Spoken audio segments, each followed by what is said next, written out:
Hello. Are you ready to explore the first line of gate 35? Gate 35 is the gate of progress, of change. It's the gate in the throat center, looking down to the 36, which is in the solar plexus. The first line is called humility. So we have the lifetime learning of the ability to accept rejection.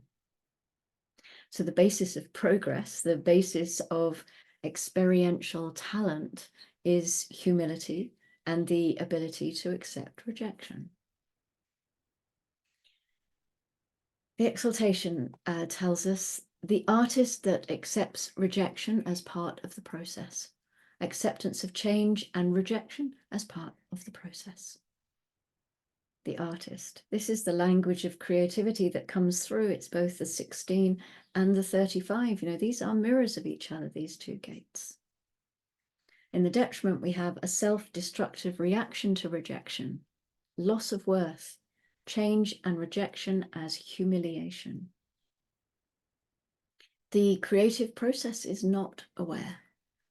Ra says that the stream of feeling that from the 41 in the root that goes then to the 30 over the solar plexus to the 36 and up here to the 35 in the throat, this is the only stream in the emotional system that will never be aware. It's about moving through the world of experience, and that's it. And it doesn't much matter what that movement is or what the experience is.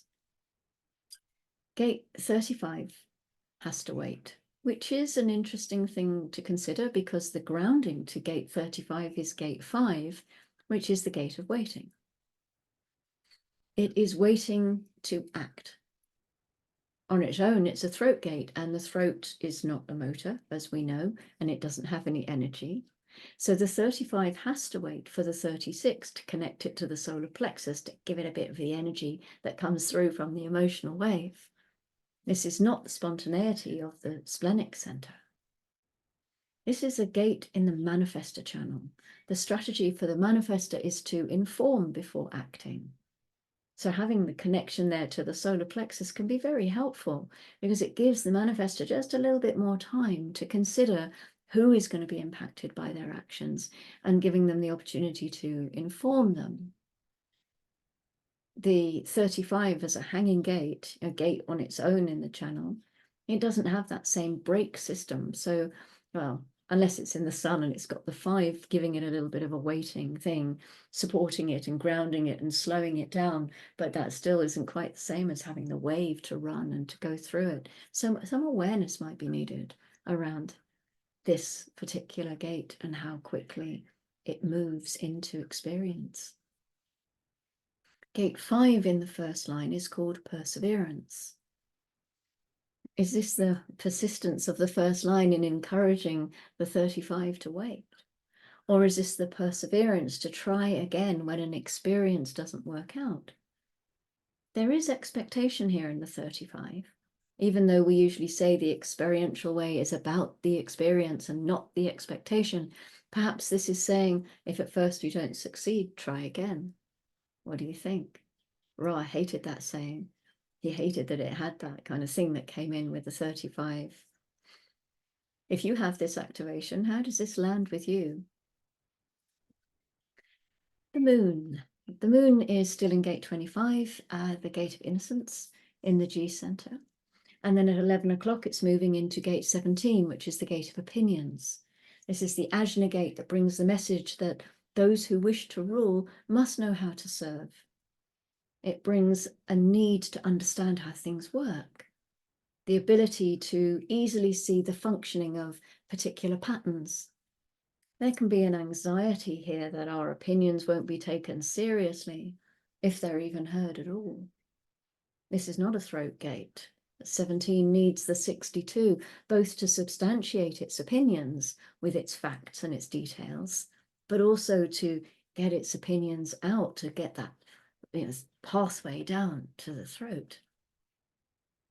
At 2028, the moon moves into the ego gate 21, the gate of the hunter or the huntress, which is also often called the gate of control. bringing a focus to our reliance on the material plane and our need to be responsible and in control of our own resources, our own territory, the fundamentals of our life, like where we live, what we wear, what we eat, how we make a living. Feel into this energy today. If you'd like to, if you feel invited to, would you like to? Does it trigger you to be told what to do? Feel into this energy today. Did that trigger you? If you have to wear a uniform for work, does that push your buttons a little bit? You know, maybe a bit more today than it might do on some other days when we don't have this activation. That's your experience there. And then we move into gate 51 at 5:55, and this is called the arousing. This is the gate of shock. This is thunder over thunder. Yeah, this is the makeup of that hexagram, the two trigrams of thunder over thunder. This is the ability to respond to disorder and shock through recognition and adaptation. This is the gate of the warrior, both brave and courageous. But either way, you're looking to move beyond ordinary circumstances to discover the truth and the essence of life. And of course, all of this, brave and courageous could also be or not. We don't always have to respond bravely or courageously, do we? Thank you for joining me. That's the foundation of gate 35. And yeah, I will see you again for the second line tomorrow. And until then, go gently and look after yourself and love yourself. Why not?